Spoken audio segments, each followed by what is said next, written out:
Gabungan fraksi DPD Kabupaten Lombok Utara yang terdiri dari fraksi Golongan Karya atau Golkar, fraksi Partai Bulan Bintang atau PBB, fraksi Keadilan Nasional atau PKN, fraksi Pembangunan Nasional Indonesia atau PNI, dan fraksi Partai Demokrasi Indonesia Perjuangan atau PDIP secara resmi menyatakan menyetujui 3 rancangan peraturan daerah atau Raperda untuk dibahas ke tahap selanjutnya.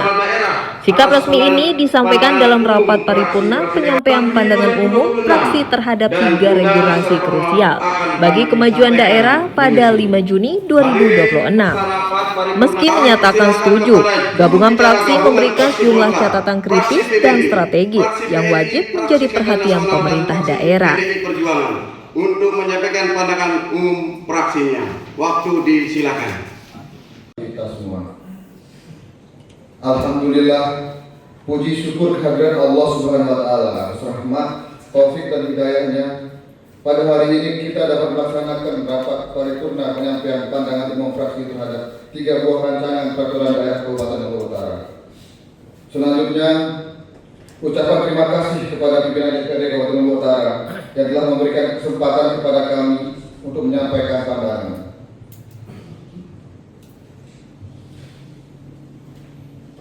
Hadirin sidang paripurna yang berbahagia, terhadap Raperda tentang penyelenggaraan kesejahteraan sosial. Penyelenggaraan kesejahteraan sosial merupakan tanggung jawab kolektif yang sangat krusial untuk memastikan setiap warga negara khususnya kelompok rentan dapat hidup dengan layak dan bermartabat. Terkait Raperda ini, kami memandang perlunya dibarengi oleh prinsip dan arah kebijakan yang ideal. Misalnya, 1. Pergeseran paradigma dari kreatif ke pemberdayaan. Kreatif dengan hanya memberikan bantuan sesaat, bantuan sosial menuju model pemberdayaan. Artinya, bantuan stimulan bansos tetap diperlukan sebagai jaring. Fokus utama adalah program pemberdayaan ekonomi, pelatihan keterampilan, dan membuka akses lapangan pekerjaan agar penyandang masalah kesejahteraan sosial dapat mandiri secara finansial dalam jangka panjang. 2.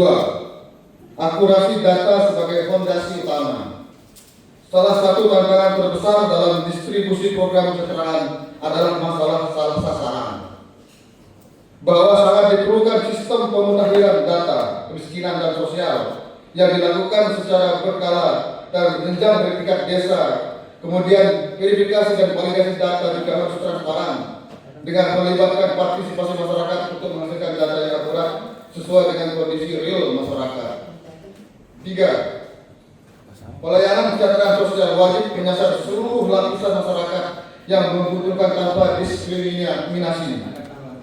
Kemudian perhatian khusus harus diberikan kepada kelompok rentan seperti lansia terlantar, penyandang disabilitas dan anak jalanan yang terlantar.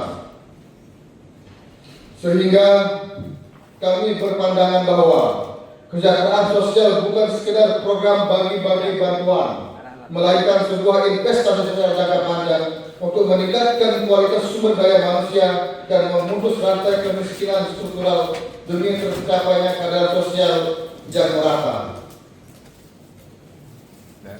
Hadirin sidang paripurna yang berbahagia, terhadap Raperda tentang penyelenggaraan prasarana, sarana dan utilitas umum perumahan, kami memandang bahwa pertumbuhan sektor perumahan di daerah kita berkembang cukup pesat, namun harus dibarengi dengan ketersediaan PSU seperti jalan, drainase, tempat ibadah, ruang terbuka hijau dan pengelolaan sampah yang layak dan berkelanjutan.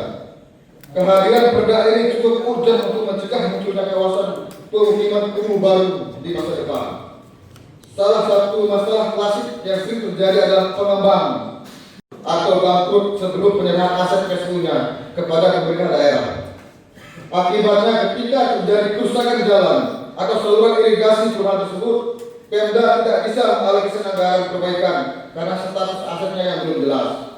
Kemudian terkait ketersediaan ruang terbuka hijau dan fasilitas sosial, kemudian menekankan bahwa penyediaan sarana ruang terbuka hijau dan fasilitas sosial bukan sekedar pelengkap visual, melainkan kebutuhan dasar untuk daya dukung lingkungan dan interaksi sosial warga yang harus sesuai dengan standar yang termuat dalam site plan dan harus sinkron dengan tata ruang dan penanganan bencana bahwa penyelenggaraan BSU harus terintegrasi secara modular dengan tata ruang wilayah RT/RW kabupaten. Secara modular, kemudian terkait kemudahan perizinan dan pengawasan, bahwa di satu sisi kita mendukung iklim investasi properti dan kemudahan berusaha di daerah. Namun di sisi lain aspek keselamatan, kenyamanan dan hak-hak konsumen masyarakat tidak boleh dikorbankan. Hadirin sidang paripurna yang berbahagia, terhadap Raperda tentang perubahan atas Peraturan Daerah Nomor 7 Tahun 2019 tentang pendirian perusahaan perseroan daerah. Restrukturisasi perusahaan adalah perubahan strategi pada struktur, operasi atau kepemilikan untuk meningkatkan efisiensi dan menyelamatkan bisnis dari masalah finansial. Ada 4 macam sektor utama restrukturisasi. 1. Restrukturisasi keuangan. 2. Restrukturisasi operasional. 3. Restrukturisasi organisasi atau manajemen. 4. Restrukturisasi aset.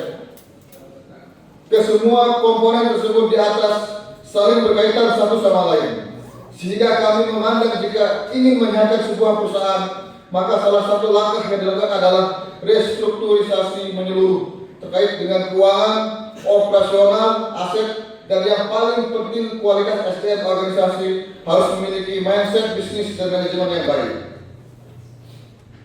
Dengan ini kami nyatakan setuju 3 buah raperda ini dibahas ke tahap selanjutnya.